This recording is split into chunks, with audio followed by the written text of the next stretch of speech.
Recording by Marta Kornowska. Tales of Terror and Mystery by Arthur Conan Doyle, The Man with the Watches.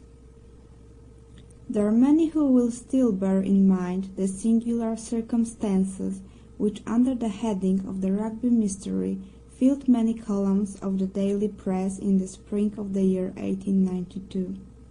Coming as it did at a period of exceptional dullness, it attracted perhaps rather more attention than it deserved, but it offered to the public that mixture of the whimsical and the tragic which is most stimulating to the popular imagination. Interest drooped, however, when after weeks of fruitless investigation it was found that no final explanation of the facts was forthcoming, and the tragedy seemed from that time to the present to have finally taken its place in the dark catalogue of inexplicable and unexpiated crimes. A recent communication, the authenticity of which appears to be above question, has however thrown some new and clear light upon the matter. Before laying it before the public, it would be as well, perhaps, that I should refresh their memories as to the singular facts upon which this commentary is founded. These facts were briefly as follows. At 5 o'clock on the evening of the 18th of March, in the year already mentioned, a train left Euston Station for Manchester. It was a rainy, squally day, which grew wilder as it progressed, so it was by no means the weather in which anyone would travel who was not driven to do so by necessity. The train, however, is a favourite one among Manchester businessmen who are returning from town, for it does the journey in 4 hours and 20 minutes, with only 3 stoppages upon the way. In spite of the inclement evening it was, therefore, fairly well filled upon the occasion of which I speak. The guard of the train was a tried servant of the company, a man who had worked for 22 years without a blemish or complaint. His name was John Palmer. The station clock was upon the stroke of 5, and the guard was about to give the customary signal to the engine driver when he observed 2 belated passengers hurrying down the platform. The one was an exceptionally tall man, dressed in a long black overcoat with astrakhan collar and cuffs. I have already said that the evening was an inclement one, and the tall traveller had the high, warm collar turned up to protect his throat against the bitter March wind. He appeared, as far as the guard could judge, by so hurried an inspection, to be a man between 50 and 60 years of age, who had retained a good deal of the vigour and activity of his youth. In one hand he carried a brown leather Gladstone bag. His companion was a lady, tall and erect, walking with a vigorous step, which outpaced the gentleman beside her. She wore a long fawn-coloured dust cloak, a black close-fitting toque, and a dark veil which concealed the greater part of her face. The two might very well have passed as father and daughter. They walked swiftly down the line of carriages, glancing in at the windows until the guard, John Palmer, overtook them. "Now then, sir, look sharp, the train is going," said he. "First class," the man answered. The guard turned the handle of the nearest door. In the carriage which he had opened there sat a small man with a cigar in his mouth. His appearance seemed to have impressed itself upon the guard's memory, for he was prepared afterwards to describe or to identify him. He was a man of 34 or 35 years of age, dressed in some grey material, sharp-nosed, alert, with a ruddy, weather-beaten face and a small, closely cropped black beard. He glanced up as the door was opened. The tall man paused with his foot upon the step. "This is a smoking compartment. The lady dislikes smoke," said he, looking round at the guard. "All right, here you are, sir," said John Palmer. He slammed the door of the smoking carriage, opened that of the next one, which was empty, and thrust the 2 travellers in. At the same moment he sounded his whistle, and the wheels of the train began to move.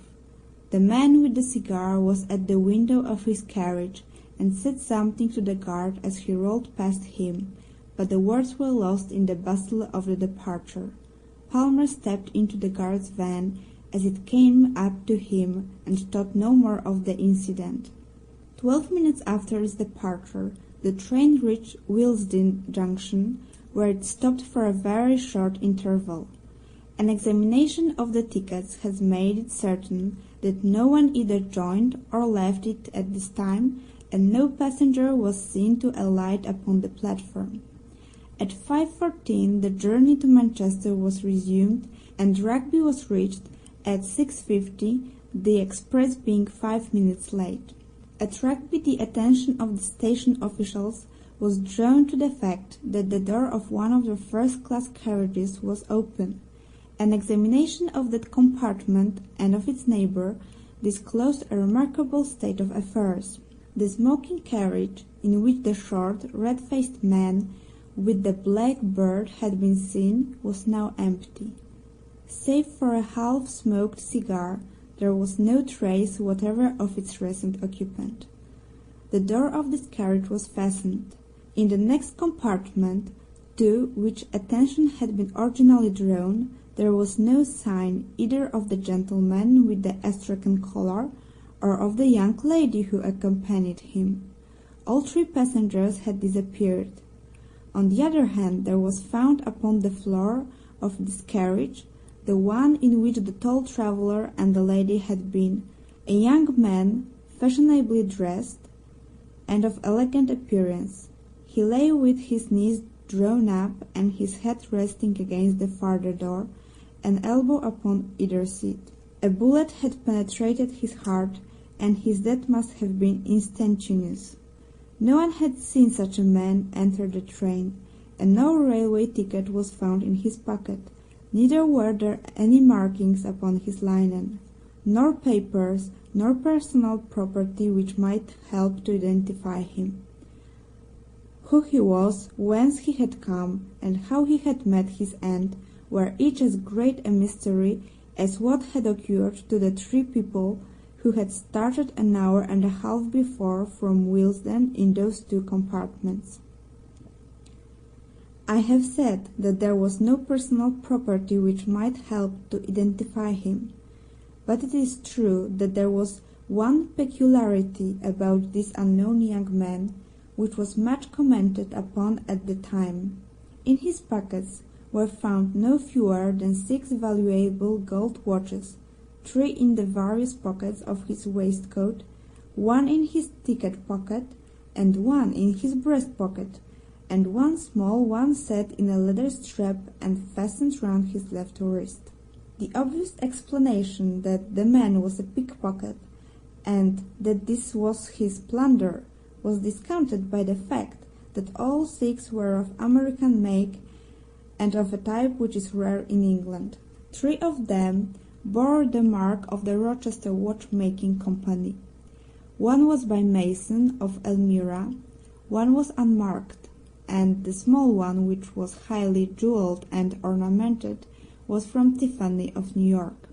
The other contents of his pocket consisted of an ivory knife with a corkscrew by Rogers of Sheffield, a small circular mirror 1 inch in diameter,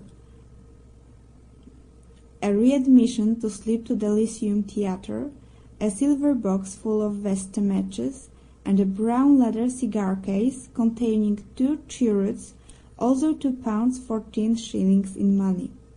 It was clear then that whatever motives may have led to his death, robbery was not among them. As already mentioned, there were no markings upon the man's linen, which appeared to be new, and no tailor's name upon his coat. In appearance he was young, short, smooth-cheeked, and delicately featured. One of his front teeth was conspicuously stopped with gold. On the discovery of the tragedy, an examination was instantly made of the tickets of all passengers, and the number of the passengers themselves was counted. It was found that only 3 tickets were unaccounted for, corresponding to the 3 travellers who were missing. The express was then allowed to proceed, but a new guard was sent with it, and John Palmer was detained as a witness at Rugby. The carriage, which included the two compartments in question, was uncoupled and sidetracked. Then, on the arrival of Inspector Vane of Scotland Yard and of Mr. Henderson, a detective in the service of the railway company, an exhaustive inquiry was made into all the circumstances. That crime had been committed was certain. The bullet, which appeared to have come from a small pistol or revolver, had been fired from some little distance, as there was no scorching of the clothes. No weapon was found in the compartment, which finally disposed of the theory of suicide, nor was there any sign of the brown leather bag which the guard had seen in the hand of the tall gentleman. A lady's parasol was found upon the rack, but no other trace was to be seen of the travellers in either of the sections. Apart from the crime, the question of how or why three passengers, one of them a lady, could get out of the train and one other get in during the unbroken run between Willesden and Rugby was one which excited utmost curiosity among the general public and gave rise to much speculations in the London press. John Palmer, the guard, was able at the inquest to give some evidence which threw a little light upon the matter. There was a spot between Tring and Cheddington, according to his statement, where, on account of some repairs to the line, the train had for a few minutes slowed down to a pace not exceeding 8 or 10 miles an hour. At that place it might be possible for a man, or even for an exceptionally active woman, to have left the train without serious injury. It was true that a gang of plate layers was there, and that they had seen nothing, but it was their custom to stand in the middle between the metals, and the open carriage door was upon the far side, so that it was conceivable that someone might have alighted unseen, as the darkness would by that time be drawing in. A steep embankment would instantly screen anyone who sprang out from the observation of the navvies. The guard also deposed that there was a good deal of movement upon the platform at Willesden Junction, and that though it was certain that no one had either joined or left the train there, it was still quite possible that some of the passengers might have changed unseen from one compartment to another. It was by no means uncommon for a gentleman to finish his cigar in a smoking carriage and then to change to a clearer atmosphere. Supposing that the man with the black beard had done so at Willesden, and the half-smoked cigar upon the floor seemed to favour the supposition, he would naturally go into the nearest section, which would bring him into the company of the two other actors in this drama. Thus the first stage of the affair might be surmised without any great breach of probability. But what the second stage had been, or how the final one had been arrived at, neither the guard nor the experienced detective officers could suggest. A careful examination of the line between Willesden and Rugby resulted in one discovery which might or might not have a bearing upon the tragedy. Near Tring, at the very place where the train slowed down, there was found at the bottom of the embankment a small pocket testament, very shabby and worn. It was printed by the Bible Society of London and bore an inscription: "From John to Alice, January the 13th, 1856, upon the flyleaf." Underneath was written, "James, July the 14th, 1859," and beneath that again, "Edward, November the 1st, 1869." All the entries being in the same handwriting. This was the only clue, if it could be called a clue, which the police obtained, and the coroner's verdict of murder by a person or persons unknown was the unsatisfactory ending of a singular case. Advertisements, rewards, and inquiries proved equally fruitless, and nothing could be found which was solid enough to form the basis for a profitable investigation. It would be a mistake, however, to suppose that no theories were formed to account for the facts.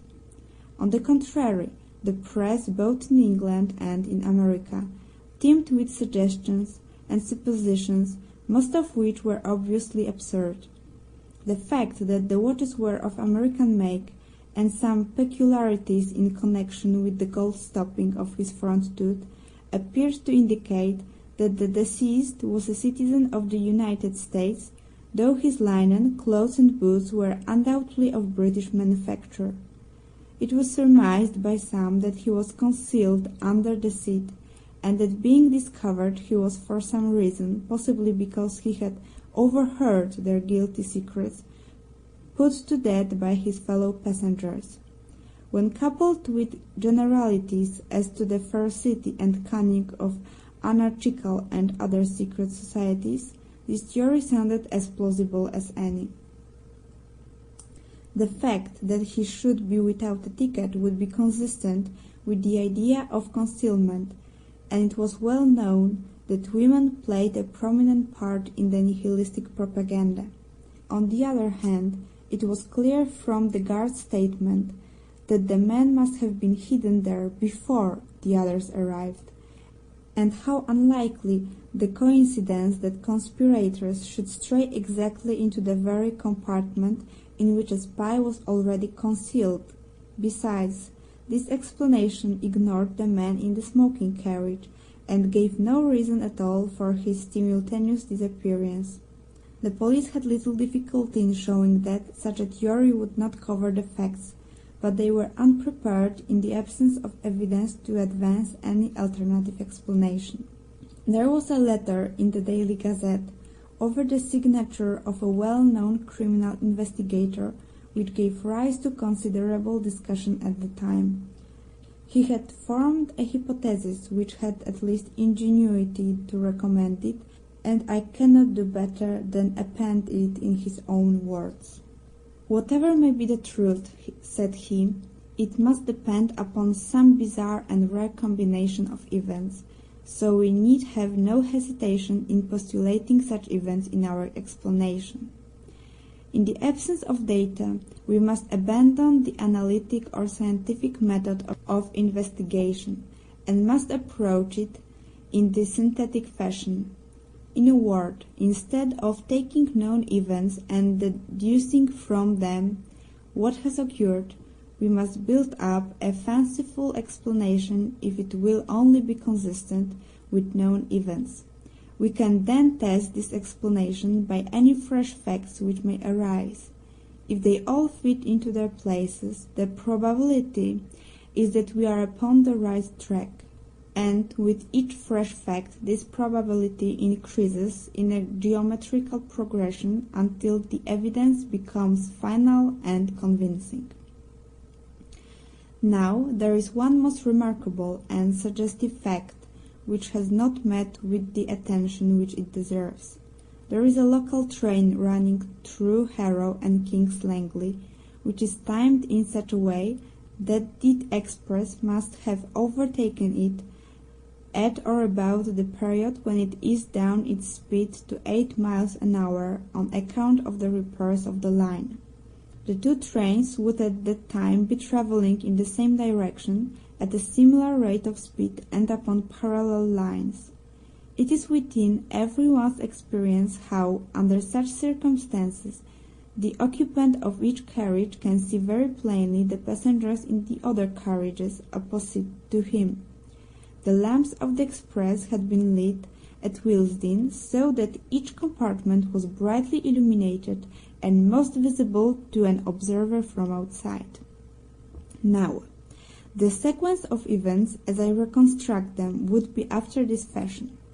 This young man, with the abnormal number of watches, was alone in the carriage of the slow train.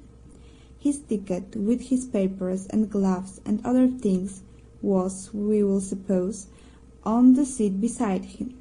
He was probably an American, and also probably a man of weak intellect.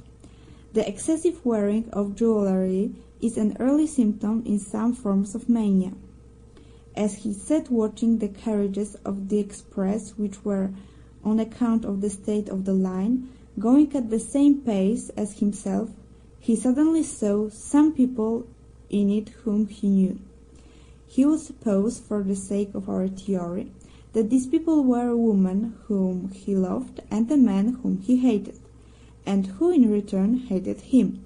The young man was excitable and impulsive.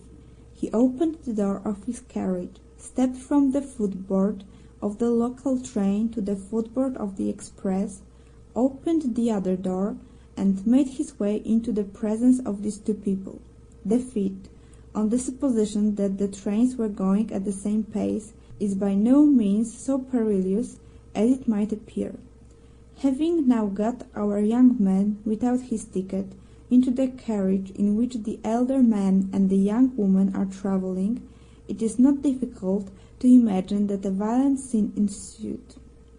It is possible that the pair were also Americans, which is the more probable as the man carried a weapon, an unusual thing in England. If our supposition of incipient mania is correct, the young man is likely to have assaulted the other. As the upshot of the quarrel, the elder man shot the intruder and then made his escape from the carriage, taking the young lady with him. We will suppose that all this happened very rapidly, and that the train was still going at so slow a pace that it was not difficult for them to leave it. A woman might leave a train going at 8 miles an hour. As a matter of fact, we know that this woman did do so. And now we have to fit in the man in the smoking carriage. Presuming that we have, up to this point, reconstructed the tragedy correctly, we shall find nothing in this other man to cause us to reconsider our conclusions. According to my theory, this man saw the young fellow cross from one train to the other, saw him open the door, heard the pistol shot, saw the two fugitives spring out onto the line, realized that murder had been done, and sprang out himself in pursuit. Why he has never been heard of since, whether he met his own death in the pursuit, or whether, as is more likely, he was made to realize that it was not the case for his interference, is a detail which we have at present no means of explaining. I acknowledge that there are some difficulties in the way. At first sight, it might seem improbable that at such a moment a murderer would burden himself in his flight with a brown leather bag. My answer is that he was well aware that if the bag were found, his identity would be established. It was absolutely necessary for him to take it with him. My theory stands or falls upon one point, and I call upon the railway company to make strict inquiry as to whether a ticket was found unclaimed in the local train through Harrow and King's Langley upon the 18th of March. If such a ticket were found, my case is proved. If not, my theory may still be the correct one, for it is conceivable either that he travelled without a ticket or that his ticket was lost. To this elaborate and plausible hypothesis, the answer of the police and of the company was first, that no such ticket was found, secondly, that the slow train would never run parallel to the express, and thirdly, that the local train had been stationary in King's Langley station when the express, going at 50 miles an hour, had flashed past it. So perished the only satisfying explanation, and 5 years have elapsed without supplying a new one. Now at last there comes a statement which covers all the facts and which must be regarded as authentic. It took the shape of a letter dated from New York and addressed to the same criminal investigator whose theory I have quoted. It is given here in extenso with the exception of the 2 opening paragraphs which are personal in their nature. You'll excuse me if I am not very free with names. There's less reason now than there was 5 years ago, when Mother was still living. But for all that, I had rather cover up our tracks all I can. But I owe you an explanation, for if your idea of it was wrong, it was a mighty ingenious one all the same. I'll have to go back a little so as you may understand all about it. My people came from Bucks, England, and immigrated to the States in the early 50s. They settled in Rochester, in the state of New York, where my father ran a large dry goods store. There were only 2 sons, myself, James, and my brother Edward. I was 10 years older than my brother, and after my father died, I sort of took the place of a father to him, as an elder brother would. He was a bright, spirited boy, and just one of the most beautiful creatures that ever lived. But there was always a soft spot in him, and it was like mold in cheese, for it spread and nothing that you could do would stop it. Mother saw it just as clearly as I did, but she went on spoiling him all the same, for he had such a way with him that you could refuse him nothing. I did all I could to hold him in, and he hated me for my pains. At last he fairly got his head, and nothing that we could do would stop him. He got off into New York and went rapidly from bad to worse. At first he was only fast, and then he was criminal. And then, at the end of a year or 2, he was one of the most notorious young crooks in the city. He had formed a friendship with Sparrow McCoy, who was at the head of his profession as a banco steerer, green goodsman, and general rascal. They took to card sharping and frequented some of the best hotels in New York. My brother was an excellent actor. He might have made an honest name for himself if he had chosen, and he would take the parts of a young Englishman of title, of a simple lad from the West, or of a college undergraduate, whichever suited Sparrow McCoy's purpose. And then one day he dressed himself as a girl, and he carried it off so well and made himself such a valuable decoy that it was their favorite game afterwards. They had made it right with Tammany and with the police, so it seemed as if nothing could ever stop them, for those were in the days before the Lexow Commission, and if you only had a pull, you could do pretty nearly everything you wanted.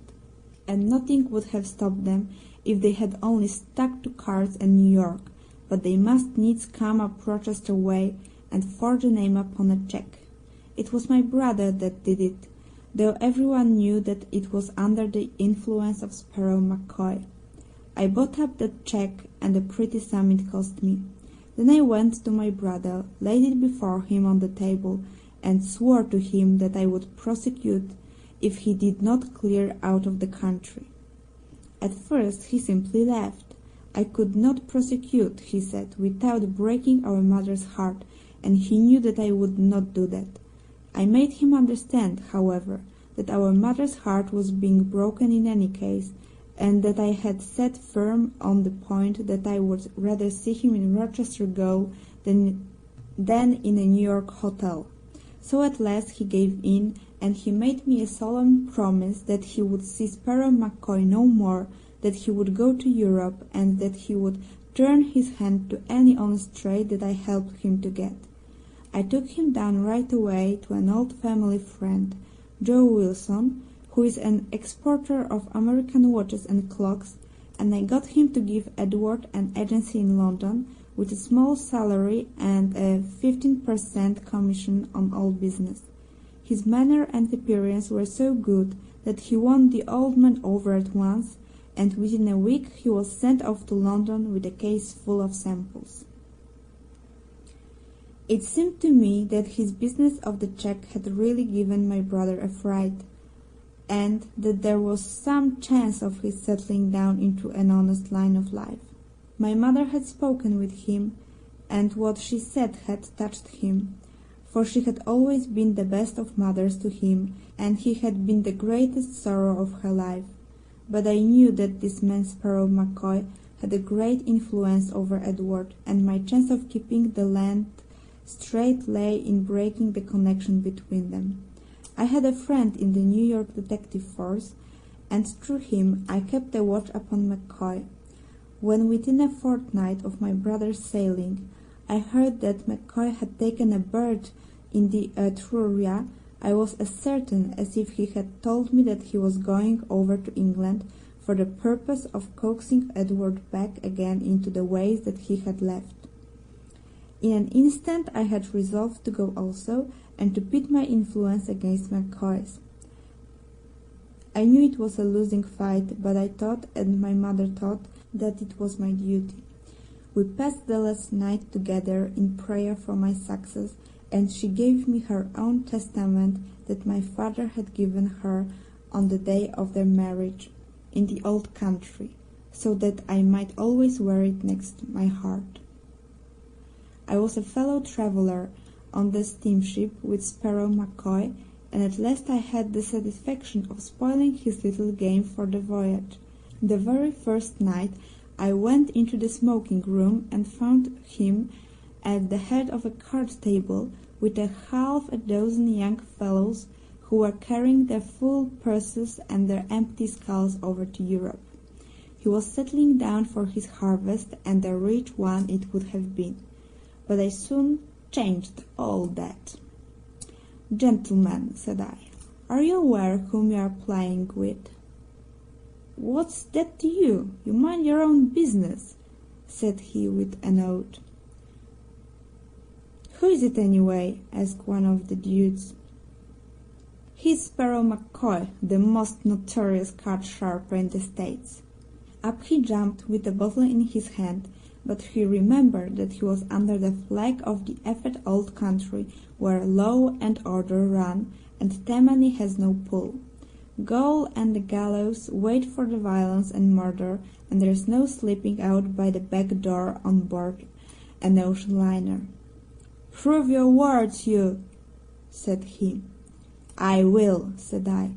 "If you will turn up your right shirt sleeve to the shoulder, I will either prove my words or I will eat them." He turned white and said not a word. You see, I knew something of his ways, and I was aware of that part of the mechanism which he and all such sharpers use consists of an elastic down the arm with a clip just above the wrist. It is by means of this clip that they withdraw from their hands the cards which they do not want, while they substitute other cards from another hiding place. I reckoned on it being there, and it was. He cursed me, slunk out of the saloon, and was hardly seen again during the voyage. For once, at any rate, I got level with Mr. Sparrow McCoy. But he soon had his revenge upon me, for when it came to influencing my brother, he outweighted me every time. Edward had kept himself straight in London for the first few weeks, and had done some business with his American watches, until this villain came across his path once more. I did my best, but the best was little enough. The next thing I heard, there had been a scandal at one of the Northumberland Avenue hotels. A traveller had been fleeced of a large sum by two Confederate card sharpers, and the matter was in the hands of Scotland Yard. The first I learned of it was in the evening paper, and I was at once certain that my brother and McCoy were back at their old games. I hurried at once to Edward's lodgings. They told me that he and a tall gentleman, whom I recognized as McCoy, had gone off together, and that he had left the lodgings and taken his things with him. The landlady had heard them give several directions to the cabman, ending with Euston Station, and she had accidentally overheard the tall gentleman saying something about Manchester. She believed that that was their destination. A glance at the timetable showed me that the most likely train was at 5, though there was another at 4:35, which they might have caught. I had only time to get the later one, but found no sign of them either at the depot or in the train. They must have gone on by the earlier one, so I determined to follow them to Manchester and search for them in the hotels there. One last appeal to my brother, by all that he owed to my mother, might even now be the salvation of him. My nerves were overstrung, and I lit a cigar to steady them. At that moment, just as the train was moving off, the door of my compartment was flung open, and there were McCoy and my brother on the platform. They were both disguised, and with good reason, for they knew that the London police were after them. McCoy had a great astrakhan collar drawn up so that only his eyes and nose were showing. My brother was dressed like a woman, with a black veil half down his face, but of course it did not deceive me for an instant, nor would it have done so even if I had not known that he had often used such a dress before. I started up, and as I did so, McCoy recognized me. He said something. The conductor slammed the door, and they were shown into the next compartment. I tried to stop the train, so as to follow them, but the wheels were already moving, and it was too late. When we stopped at Willesden, I instantly changed my carriage. It appears that I was not seen to do so, which is not surprising, as the station was crowded with people. McCoy, of course, was expecting me, and he had spent the time between Euston and Willesden in saying all he could to harden my brother's heart and set him against me. That is what I fancy, for I had never found him so impossible to soften or to move. I tried this way, and I tried that. I pictured his future in an English gaol. I described the sorrow of his mother when I came back with the news. I said everything to touch his heart, but all to no purpose. He sat there with a fixed sneer upon his handsome face, while every now and then Sparrow McCoy would throw in a taunt at me, or some word of encouragement to hold my brother to his resolutions. "Why don't you run a Sunday school?" he would say to me, and then in the same breath, "He thinks you have no will of your own. He thinks you are just the baby brother, and that he can lead you where he likes. He's only just finding out that you are a man as well as he." It was those words of his which set me talking bitterly. We had left Willesden, you understand, for all this took some time. My temper got the better of me, and for the first time in my life I let my brother see the rough side of me. Perhaps it would have been better had I done so earlier and more often.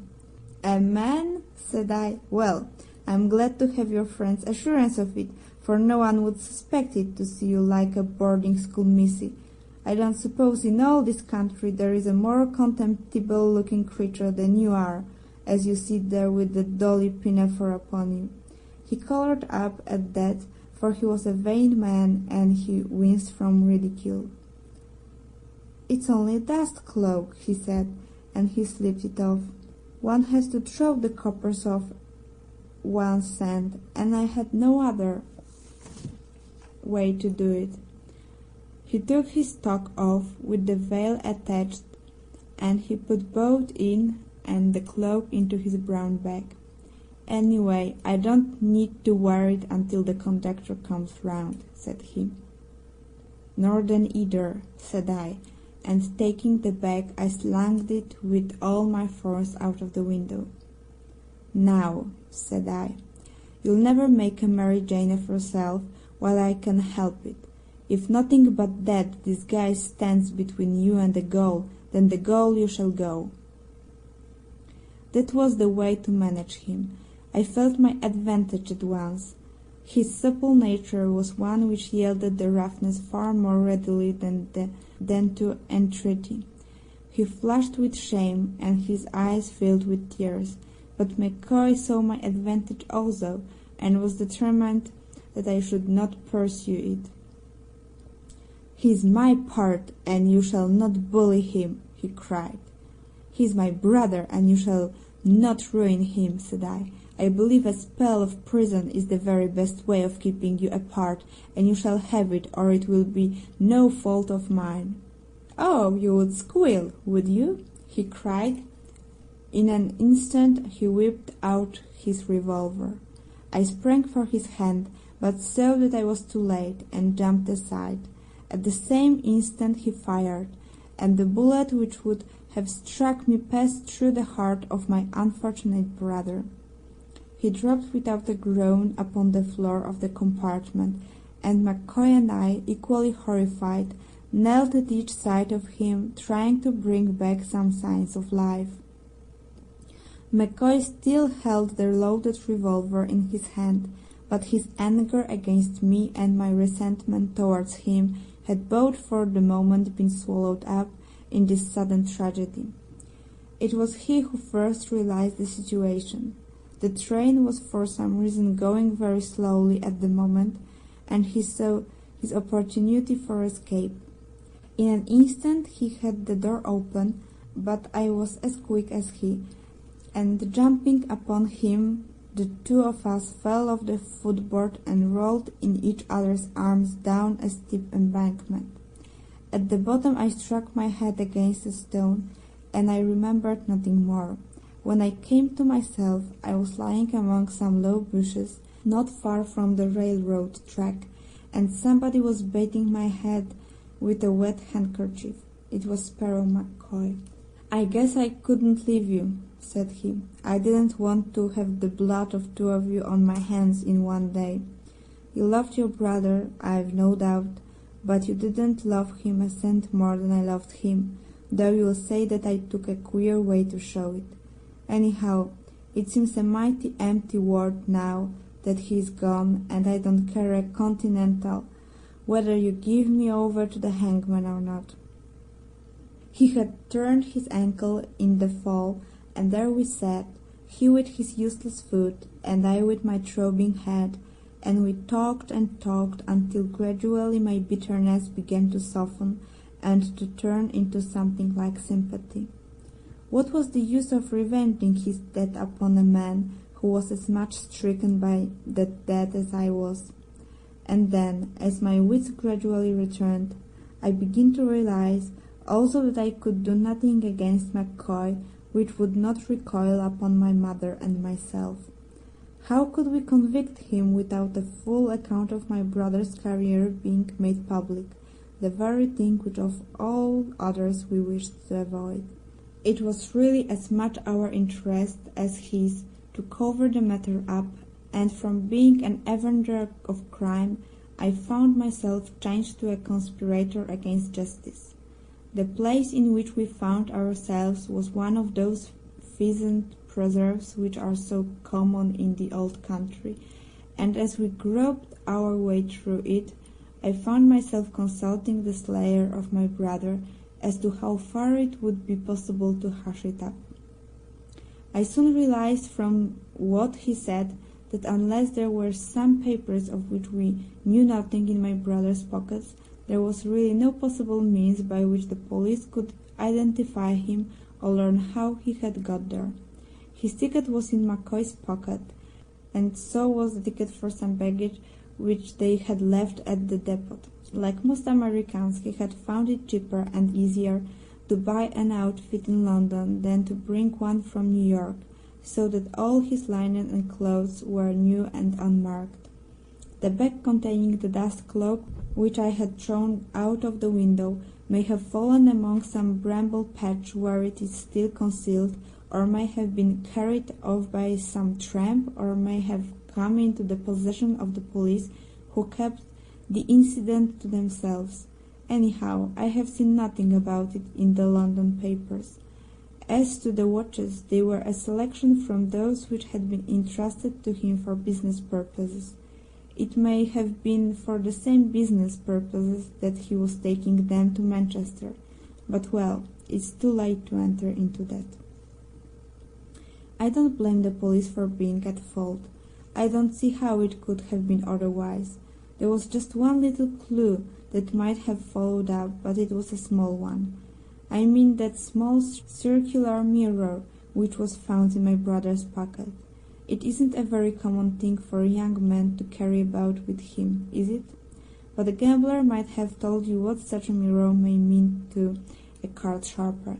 If you sit back a little from the table and lay the mirror face upwards upon your lap, you can see as you deal every card that you give to your adversary. It is not hard to say whether you see a man or raise him when you know his cards as well as your own. It was as much a part of Sharper's outfit as the elastic clip upon Sparrow McCoy's arm. Taking that in connection with the recent frauds at the hotels, the police might have got hold of one end of the string. I don't think there is much more for me to explain. We got to a village called Amersham that night in the character of two gentlemen upon a walking tour, and afterwards we made our way quietly to London, whence McCoy went on to Cairo, and I returned to New York. My mother died 6 months afterwards, and I am glad to say that to the day of her death she never knew what happened. She was always under the delusion that Edward was earning an honest living in London, and I never had the heart to tell her the truth. He never wrote, but then he never did write at any time, so that made no difference.